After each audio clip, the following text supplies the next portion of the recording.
मिलते हैं ना, ये पाप के, ये जो हमें दुख मिलते हैं ना, ये पाप के कारण मिलते हैं। लोग मारे घूम रहे हैं दुख मिटाने के लिए, सोचते हैं कोई जादू कर दे, कोई टोना कर दे, कोई जंतुर बांध दे, कोई आशीर्वाद दे दे। अरे काहे को पागल हो? यदि तुम अच्छे आचरण करते हो, भगवान नाम जप करते हो, सद धर्म से चलते हो, तो तुम्हें किसी से आशीर्वाद मांगने की जरूरत नहीं। बात मान लीजिए, प्रार्थना मान लीजिए। दिखावे में लाखों लोग अपने जीवन को नष्ट करने के लिए तैयार हैं।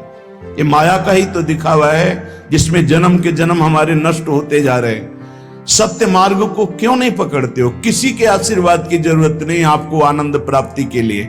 आप आनंद के बच्चा हो, आनंद स्वरूप हो। जिनसे आशीर्वाद मांगते हो उनके अंदर जो आत्म तत्व बैठा है वो तुम्हारे अंदर बैठा है। वही संपूर्ण आनंद लिए तुम्हारे अंदर बैठा है। तुम्हें किसी से गिगियाने की जरूरत नहीं।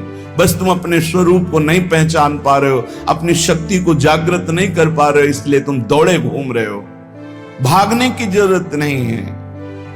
सत्संग सुनो, उसे अपने आचरण में उतारो। ये बात आप कागज में लिख लो, चाहे दिमाग में लिख लो। जब तक आपके आचरण शुद्ध नहीं होंगे, जब तक आप भजन नहीं करोगे, जब तक आप दूसरों को सुख नहीं दोगे, मन वचन कर्म से किसी को भी दुख नहीं पहुंचाना, तब तक आप भागे। और यहां से लेकर ब्रह्मलोक तक अगर आपको सुख मिल जाए तो बता देना। आ ब्रह्म भुवनान लोकान पुनरावर्तिनो, अर्जुन यहां सुख मिलने वाला है। आ ब्रह्म स्तंभ पर्यंतम सर्वम मायामयम जगत, यहां सुख मिलने वाला है। अगर सुख सिंधु भगवान का भजन नहीं करेंगे, बैठ के अपने घर में बैठकर आधा घंटा भजन नहीं करेंगे, मारे घूम रहे हैं, सोच रहे हैं ये भगवान का अवतार है, हमारा कल्याण हो जाएगा। ए भाई, जब भगवान वास्तविक अवतार लिए और जो भजन नहीं किए उनका भी कल्याण नहीं हुआ। भगवान के अवतार के समय हम भी रहे होंगे कहीं ना कहीं, किसी जीव जंतु के कल्याण हुआ क्या? अब भजन करोगे तो कल्याण हो जाएगा। हमारी बात मान लो।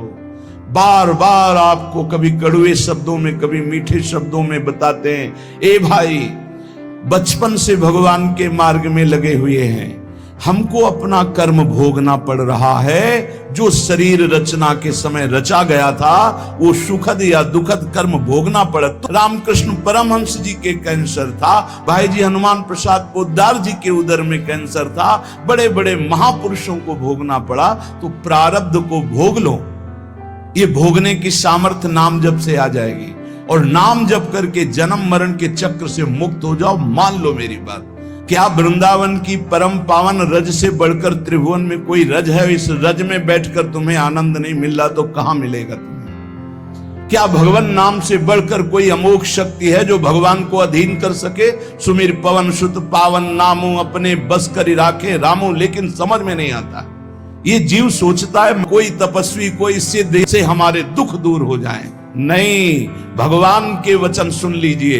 दैवी हेषा गुणमयी मम माया दुरत्तया, मामेव ये प्रपद्यन्ते माया में ताम तरन्ति ते। ये गुणमयी माया को पार करना बहुत कठिन है। एकमात्र उपाय है, मेरी शरण में आ जाओ। हरि शरणम श्री कृष्ण शरणम मम।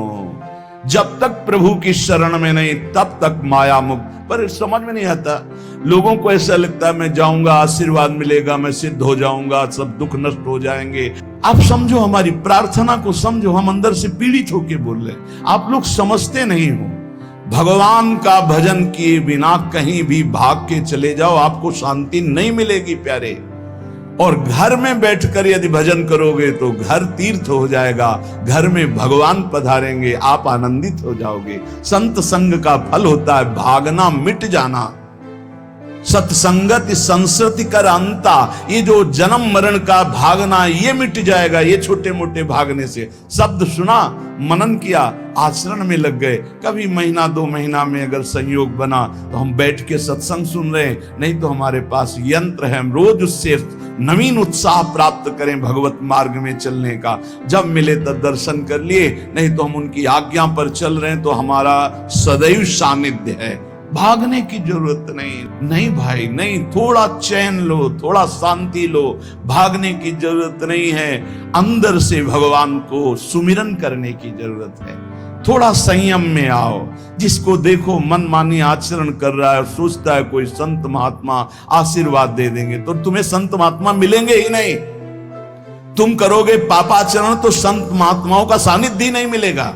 पापवंत कर सहज स्वभाव, भजन मूर्ति भावन काऊ, जो पे दुष्ट हृदय सोई होई, मोरे सन्मुख आओ की सोई। अच्छे आचरण करो, घर बैठे महात्मा मिल जाएंगे, कोई आ जाएंगे ऐसे, तुम्हें कृतार्थ कर जाएंगे। कहीं तुम भेज दिए जाओगे जिनके वचन से तुम कृतार्थ हो जाओगे। हमारी प्रार्थना को मानिए, अपने इस अमूल्य मानव जीवन को कूड़ा करकट की तरह मत नष्ट कीजिए।